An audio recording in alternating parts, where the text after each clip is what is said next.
عن عبداللہ بن عمرو بن العاص رضی اللہ عنہما، یہ خود بھی صحابی ہیں اور ان کے والد عمرو بن العاص بھی صحابی ہیں، ان رسول اللہ صلی اللہ علیہ وسلم قال، کہ اللہ کے رسول صلی اللہ علیہ وسلم نے فرمایا، الصیام والقرآن یشفعان للعبد، روزہ اور قرآن بندے کے حق میں شفاعت کریں گے۔ یقول الصیام، روزہ یہ عرض کرے گا اللہ کی جناب میں، اے رب پروردگار،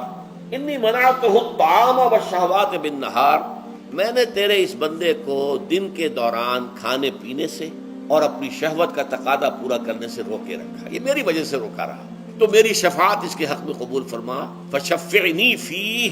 میری شفاعت اس کے حق میں قبول فرما۔ ویقول القرآن، قرآن کیا کہے گا، منعتہ النوم باللیل، میں نے اسے رات کے وقت سونے سے، نیند سے روکے رکھا، فشفعنی فیہ، تو اس کے حق میں میری شفاعت قبول فرما۔ حضور فرماتے ہیں فیشفعان، ان دونوں کی شفاعت قبول کی جائے گی۔